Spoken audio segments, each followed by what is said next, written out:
Welcome back, everyone, to the Bitcoin Business Bureau. I'm your host, as always, LitecoinLeader.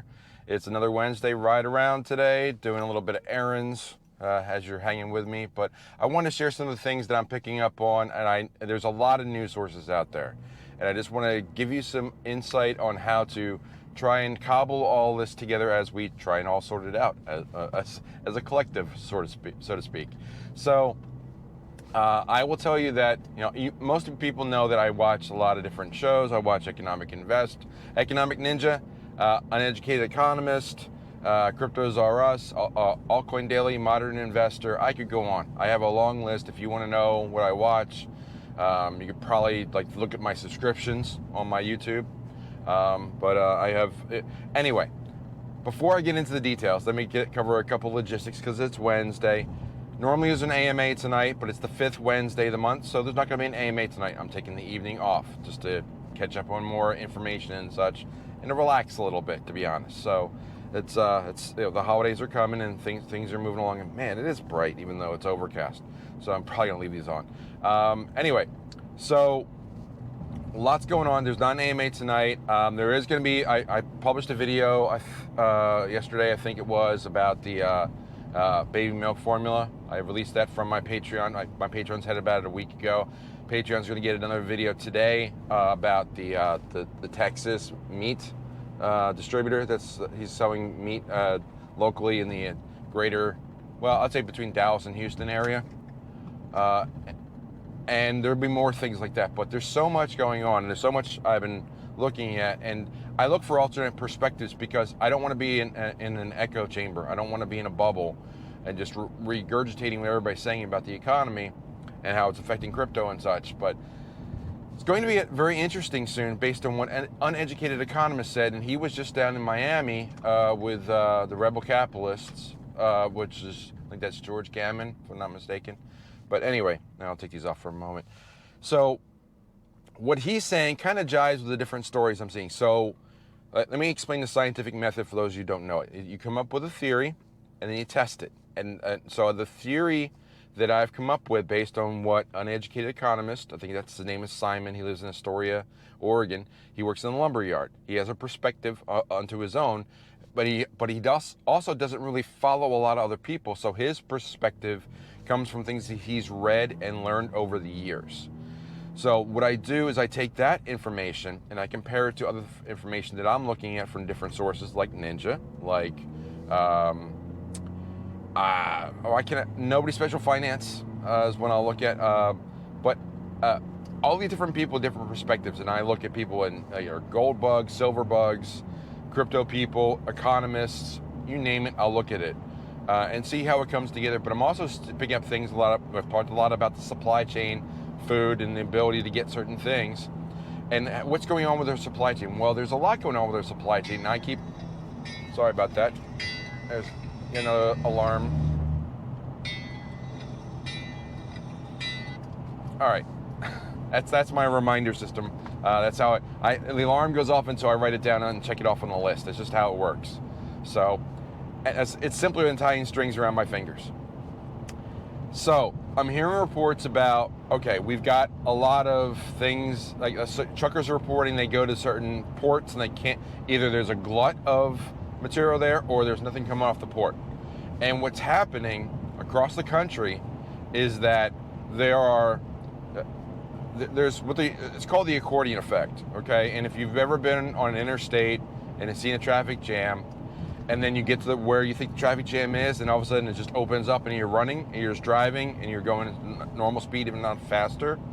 That's the accordion effect. Something happened way up front, and then somebody tapped the brakes, and the person behind them tapped the brakes, and so on, and so on, and so on, and it cascaded back, and there's the accordion effect. So if you think of an accordion, you squeeze it, and then it compresses, and then the traffic compresses and gets jammed up, then it expands and just goes on, but you never quite see the origin of it. So it could be just one guy merging incorrectly and causing someone to tap the brakes, and a whole bunch of people tap the brakes and just ripples back, and then there's reaction times and things just compress. So that's what seems to be happening in the supply chain, and that's what Simon, of Uneducated Economist, is saying. He's seeing that what's happened is that for a long time, let's go back 2+ years now, people were at home, businesses were shut down, wasn't a lot of demand on certain things at that time, wasn't a lot being produced either. Then comes stimulus checks, people work at home, they want to do things, they're going to Home Depot, because it's open, and places like Lowe's, getting building supplies, and they're working on their homes. So there's huge demand for building supplies. So demand on building supplies, and then it's not available, or it becomes less available because there's so much demand now, prices go up. And then the economy reacts. The suppliers say, well, there's a huge demand, prices are up, let's make some more money by making more lumber. So they start making more lumber, and it takes a little while. There's a time lag of making that lumber and addressing it.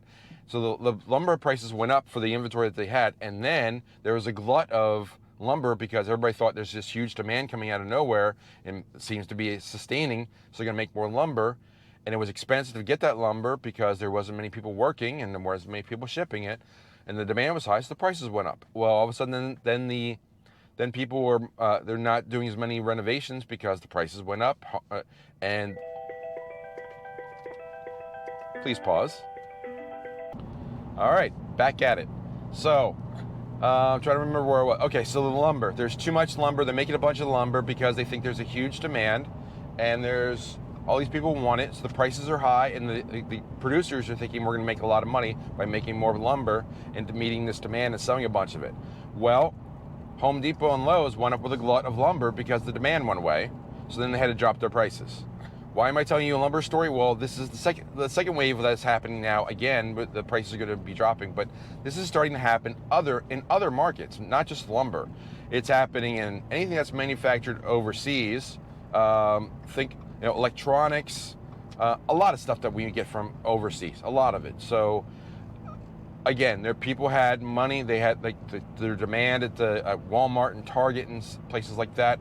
Like they need more inventory, but now they had the same kind of supply shock. They said we need more stuff. Our shelves are getting low, so there was a demand for more stuff. Now they have a lot more stuff in inventory. They don't have warehouses because they do just-in-time delivery. They have less warehouses and distribution centers. They have all this stuff they can't even stock, and now they're starting to get to a point where they're going to be dropping prices because they almost want to give it away. So, and I've also heard a story, again from an educated economist, about how they have all this material, they have all this stuff, and when people bring back returns cost money to process as well. It's not to the point where they're admitting this. They probably will never actually come out and admit this, but believe me, we need to start sharing this information. Please post it in my Telegram. Follow the leader is the name of my Telegram, or on my Patreon, or in the comments below. If you've encountered a situation where you tried to do a return at Walmart or Target or another store, and they said, not only did they give you the money back, but they didn't want the item either. They said, just keep it. Now, Amazon, I know, has done this before because it's expensive to ship it back. They don't want to, so they want to deal with it. Just say, hey, if it's a low-cost item, just keep it, and we'll credit your account. Especially if you're a good purchaser on Amazon, they'll do that for you. But right now, it's going to be interesting to see with department stores, because if they start to enact that policy, even if it's just a shadow policy and they're not just announcing it, can you imagine the impact of that on the economy, where people can say you can go buy stuff and then return it, and they will say, no, we don't want it back, but here's your money back. Basically, you're getting free stuff from the store with one extra step of trying to do a return. Now, I'm not condoning, I'm not advising, this is not financial advice or any advice in any manner, shape, or form like that. But what I'm telling you is that I could see a scenario where people fake returns or buy stuff that they want or don't want, fake the return, get their money back, and now they have the stuff and their money back. You could see how that could be a huge loophole that people could drive a Mack truck through, if there were Mack trucks that were actually running right now. But you get my point. So that's the kind of things that we're looking at. And then if you think that's the narrative, you think that there's now a surplus of material, but it's all accordion up, for lack of a better term, all over the country. That suits the narrative, it fits the narrative of, okay, they're not letting ports, they're not unpacking ships at ports, either because they don't have the labor for it or they have nowhere to store it.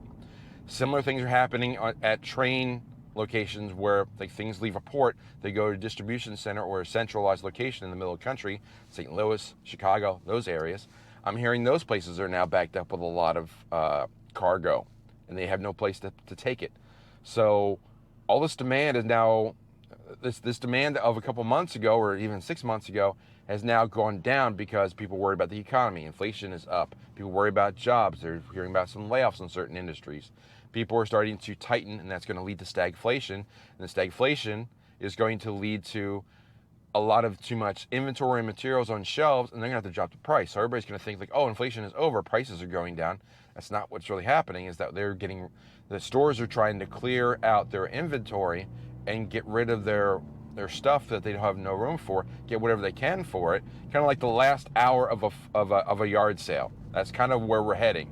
And then the yard sale's over. And then if the yard sale's over, and that happens at Target and Walmart and stores like that, but there's nothing behind it for supply chain again, that Accordion is going to clear out, and then we're not just going to be free running traffic at 50 miles an hour. We're going to be free running traffic, but we're not going to have any cars. There's not going to be anything there to buy.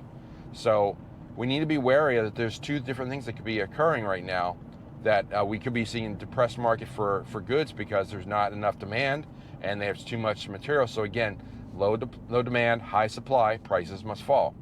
If that continues, people will get a false sense of security, like, oh, okay, well, everything's fine.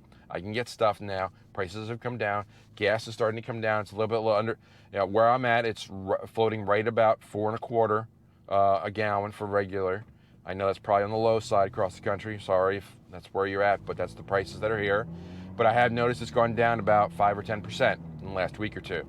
And that seems to be the trend overall. But and that's going to lead people to think like, okay, everything's going to return normal, everything's going to get better. If it doesn't, and we start to see an inventory shock come this fall, if not sooner, everybody could be in a world of hurt because they didn't prepare. So now's the time. If prices start to drop, that's the time to stock up. That's probably your last window to stock up on whatever you need, and make sure that you're ready for whatever is to come. And again, it doesn't hurt to be prepared. Be prepared, not scared, right? Oh, alarm. It's what happens when my videos get broken in two. But that's really, well, I'll let that be my wind-up of it. Tell me to wrap it up, Jeff. So anyway, we're going to be mindful that we're going to be watching for those supply chain issues and seeing those prices come down, that false sense of security. If everybody starts to say everything's fine, but we see signs that it's not, that's when we really need to take note and really stock up for that one last time. So a lot said today. Again, there's no AMA tonight, but if you want to join my Patreon, there's going to be new stuff put on there today, and I'll have more stuff coming the weekend. July 4th is coming. Maybe I won't be doing so much this weekend, but there's lots said today. I'd love to hear your thoughts and comments down below. What do you think? What are prices like where you're at? What is supply like where you're at? Are prices falling? Let us know in the comments. And it's always good for us in the community, and let us know in Telegram as well. So the more we share, the more information we have, and the better off I can inform everyone else. So really appreciate your feedback and your comments and your likes and subscribes and shares and that notification bell, all that good stuff.